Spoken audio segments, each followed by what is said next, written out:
അസ്സലാമു അലൈക്കും. അടുത്തതായി അധ്യക്ഷൻ്റെ ആമുഖ പ്രസംഗമാണ്. വേദിയിൽ ഉപവിഷ്ടരായ സ്വാഗതം പറഞ്ഞ അലിമോൻ സാഹിബ്, അതുപോലെ തന്നെ ലോകം ഉദ്ഘടിച്ച TBR, വിശിഷ്ടാതിഥിയായി ഇവിടെ എത്തിച്ചേർന്ന സൈനു കാരക്കാട്, ഷെരീഫ്, വാഹിദ പട്ടിക്കൽ, സൗദ കരിങ്കോട്ടൂർ, അതുപോലെ തന്നെ വേദിയുടെ താഴെ ഉപവിഷ്ടരായ നമ്മൾ പ്രവാസികൾ എന്ന ഗ്രൂപ്പിലെ സഹോദരി സഹോദരന്മാരെ, നമ്മൾ പ്രവാസികൾ എന്താണ് എന്നുള്ളതിനെ കുറിച്ചിട്ട് വളരെ ചുരുങ്ങിയ രൂപത്തിലാണെങ്കിൽ വിശാലമായി മനസ്സിലാക്കാൻ പറ്റുന്ന രൂപത്തിൽ നമ്മുടെ TBR ഇവിടെ സംസാരിച്ചു കഴിഞ്ഞു. അതുമായിട്ട് ബന്ധപ്പെട്ട് സത്യം പറഞ്ഞത് എനിക്കൊന്നും ഇനി പറയാനില്ല. അതിനപ്പുറത്തേക്ക് TBR വളരെ ചുരുങ്ങിയ രൂപത്തിലാണെങ്കിൽ വിശാലമായി നമ്മുടെയൊക്കെ മനസ്സിലേക്ക് തുളച്ച് കയറുന്ന രൂപത്തിൽ അദ്ദേഹം സംസാരിച്ചു എന്നുള്ളതാണ് സത്യം. പിന്നെ ഈ ഗ്രൂപ്പുമായി കോഴിക്കോടുള്ള ഞാൻ എങ്ങനെ ബന്ധപ്പെട്ടു എന്ന് പലരും ചോദിക്കാറുണ്ട്. അതിനൊരു കാരണമുണ്ട്. ഇപ്പം തന്നെ ഇവിടെ വന്ന സമയത്ത് പലരും എന്നോട് ചോദിച്ചു, നിങ്ങളെ എന്തിനാണ് ഈ നാസ് കാലിക്കറ്റ് എന്ന് വിളിക്കുന്നതെന്ന് ചോദിക്കുന്നുണ്ട്. സത്യം പറഞ്ഞാൽ അത് എന്തിനാണെന്ന് എനിക്കെന്നറിയില്ല. കാരണം പണ്ട് നമ്മളുടെ സോഷ്യൽ മീഡിയയിൽ ഉണ്ടായിരുന്ന ഐചാറ്റ്, യാഹൂ ചാറ്റ്, ബൈലക്സ് എന്നൊക്കെ പറഞ്ഞ ഒരുപാട് സംഭവം ഉണ്ടായിരുന്നു വാട്സപ്പിന് മുമ്പ്. ഈ സമയത്ത് ഈ ബൈലക്സ് കാലഘട്ടത്തിലാണ് സത്യം പറഞ്ഞാൽ ഞാനും നമ്മുടെ അലിമോൻ സാഹിബും ബന്ധപ്പെടുന്നത്. ഏകദേശം 15 വർഷങ്ങൾക്ക് മുമ്പാണത്. അന്ന് പലപ്പോഴും ചെറുതായിട്ട് എവിടെയെങ്കിലുമൊക്കെ കുറിക്കാറുണ്ടായിരുന്നു ഞാൻ, അതുപോലെ തന്നെ എന്തെങ്കിലുമൊക്കെ സംസാരിക്കാറുണ്ടായിരുന്നു ഞാൻ.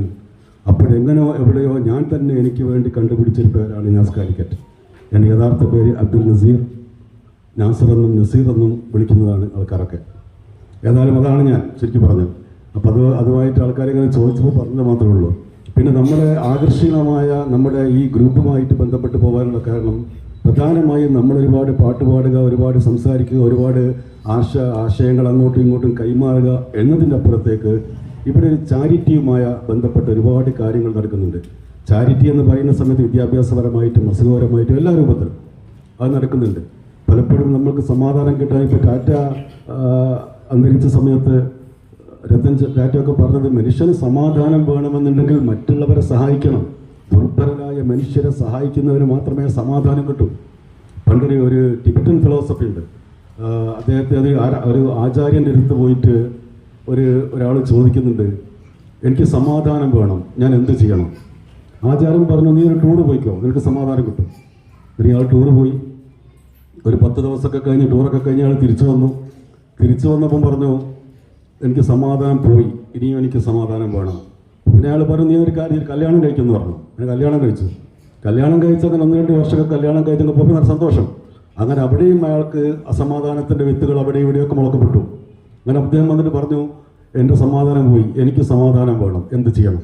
അങ്ങനെ 4-5 കാര്യങ്ങൾ അയാൾ പറഞ്ഞു കൊടുത്തു. അവസാനം പറഞ്ഞു, നീ ഒരു കാര്യം ചെയ്യ്, നീ സേവനം ചെയ്യ്, നിസ്വാർത്ഥമായ സേവനം. നിസ്വാർത്ഥമായ സേവനം എന്ന് പറഞ്ഞാൽ സെൽഫ്ലെസ് സർവീസ് എന്ന് പറഞ്ഞിട്ടുണ്ടെങ്കിൽ, ഞാൻ ഒരു മനുഷ്യൻ കിണറിൽ വീണ് പോയാൽ ആ കിണറിൽ വീണ് പോയ മനുഷ്യനെ ഞാൻ സഹായിക്കുകയാണ്. അങ്ങനെ ഞാനൊരു കാരക്കെട്ട് അദ്ദേഹത്തിന് ഇങ്ങനെ മേലോട്ട് വലിച്ചു കയറ്റിയ സമയത്ത് എൻ്റെ മനസ്സിൽ തോന്നിപ്പോയി, നാളെ ഒരു പക്ഷേ എനിക്കും ഇങ്ങനെ സംഭവിച്ചാൽ എന്നെയും ആരെങ്കിലും വലിച്ചു കയറ്റുമല്ലോ എന്ന് തോന്നിപ്പോയാൽ അത് സ്വാർത്ഥതയാണ്. അവർ നിസ്വാർത്ഥമായ സേവനമില്ല, തിരിച്ചു കിട്ടില്ല. ഈ നിസ്വാർത്ഥമായ സേവനത്തിന് പ്രതിഫലം തരുന്നത് സർവശക്തൻ മാത്രമാണെന്നുള്ളതാണ് നമ്മുടെ പ്രതീക്ഷ. ആ സർവശക്തിയിൽ അർപ്പിച്ചുകൊണ്ടാണ് നമ്മൾ ചെയ്യുന്നതെങ്കിൽ, അലാ ബിദിക്രില്ലാഹി തത്മഇന്നുൽ ഖുലൂബ് എന്ന് പറഞ്ഞ ആ ഖുർആന്റെ ആ പ്രഖ്യാപനമുണ്ട്. അതൊക്കെ ഇതുമായിട്ട് ബന്ധപ്പെട്ട് നമ്മൾ വായിക്കേണ്ടതാണ്. അത് വായിച്ചാൽ നമുക്ക് കൃത്യമായിട്ട് മനസ്സിലാക്കുന്ന സേവനം എന്ന് പറഞ്ഞാൽ അതാണ് നിസ്വാർത്ഥമായിട്ടുള്ള സേവനം.